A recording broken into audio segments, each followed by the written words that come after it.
Everyone. आज हम जानते हैं कि ब्लॉकचेन में जो हैश फंक्शन होता है वो कैसे काम करता है। अभी तक हमने जाना था कि ब्लॉकचेन में एक ब्लॉक जो दूसरे ब्लॉक है वो हैश से कनेक्टेड है, यानी कि एक ब्लॉक में ना केवल डाटा स्टोर्ड है, ना केवल उसमें जो नंबर यूज ओनली वंस है वो स्टोर्ड है, किस टाइम पे वो ब्लॉक बना था, ब्लॉक नंबर वो स्टोर्ड है, बल्कि पिछले ब्लॉक का हैश भी स्टोर्ड है। हैश क्या है? हैश बेसिकली एक ऐसा एल्गोरिथम है जिससे जो भी इनपुट लिया जा रहा है वो उस फंक्शन में जाएगा हैश एल्गोरिथम में, और वो एक फिक्स्ड आउटपुट दे देगा। फिक्स्ड आउटपुट यानी कि अगर हम 1,00,000 बिट का इनपुट भी दें तब भी वो वही फिक्स आउटपुट देगा, अगर हम 5 बिट का इनपुट दें तभी वो उतनी नंबर का, उतनी डिजिट का आउटपुट देगा। अगर हम सिक्योर हैश एल्गोरिथम की बात करें जो कि 256 बिट्स का SHA 256, वो जो भी हम इनपुट देंगे वो 256 बिट्स का आउटपुट देगा। अब इससे हम ऐसे समझ सकते हैं हमारा एक थंब इंप्रेशन की तरह है किसी भी मनुष्य का, चाहे वो बच्चा 4 दिन का है, 40 साल का है, या फिर 20 साल का या 80 साल का है, उसका थंब इंप्रेशन का साइज जो भी डेटा भी होगा वो सेम ही रहेगा। दूसरी बात, हम उस थंब इंप्रेशन को देख के ये नहीं बता सकते किस किस इंसान का थंब इंप्रेशन है, लेकिन उस इंसान का थंब इंप्रेशन हमेशा वही होगा। इसीलिए अगर हम नॉर्मल टेक्नोलॉजी में बात करें तो जो भी ब्लॉक रहता है उस ब्लॉक का हैश जो होगा वो हमेशा वही होगा, अगर वो डाटा चेंज नहीं हो उस ब्लॉक में। दूसरी बात, उस हैश से हम ये नहीं बता सकते हैं कि वो कौन सा ब्लॉक है।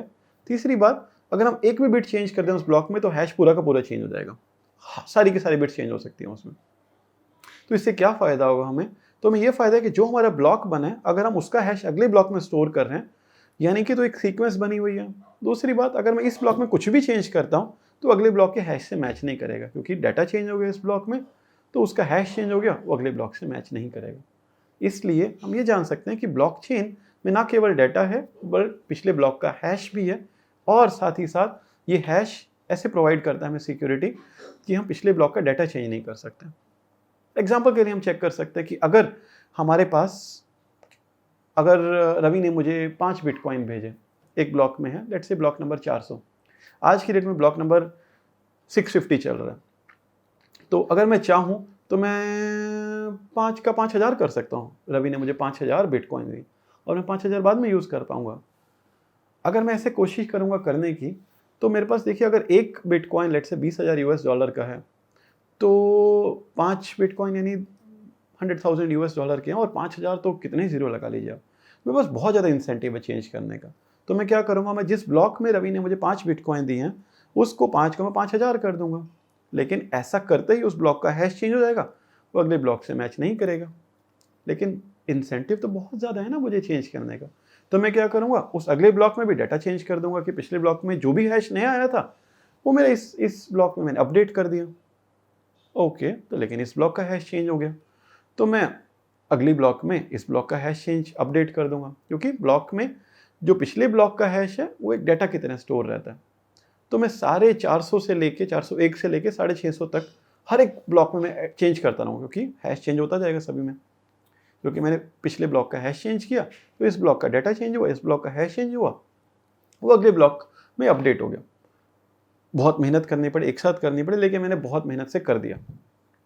क्या मैं सक्सेसफुल रहा? नहीं। क्यों? क्योंकि ये ब्लॉकचेन सिर्फ मेरे पास नहीं है, ये ब्लॉकचेन सिर्फ एक जगह नहीं है, ब्लॉकचेन पूरी दुनिया में बहुत सारे वैलिडेटर चेक करेंगे कि ठीक हुआ या नहीं हुआ, और जो उनके पास कॉपी उससे मैच हुई या नहीं हुई, तभी तो आप स्पेंड कर पाओगे वो 5,000 बिटकॉइंस। तो मैं स्पेंड करने के लिए मुझे सभी जगह across the globe simultaneously change करना हो एक ही टाइम पे, वो करना प्रैक्टिकली इम्पॉसिबल है।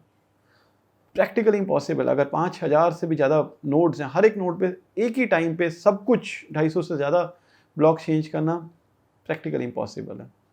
इसीलिए जो हैश फंक्शन ब्लॉकचेन में यूज़ होता है उसकी और रेप्लिकेशन जितनी भी ज़्यादा, और कंसेंसस जिससे एस्टेब्लिश हो रहा है कि क्या करंट स्टेटस है ब्लॉकचेन का, वो हमें ये बताता है कि ब्लॉकचेन ना केवल इम्यूटेबल है, यानी कि एक बार हमने लिख दिया वो उस पर चेंज नहीं कर सकते।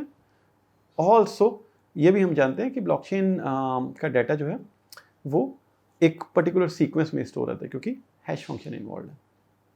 Thank you so much.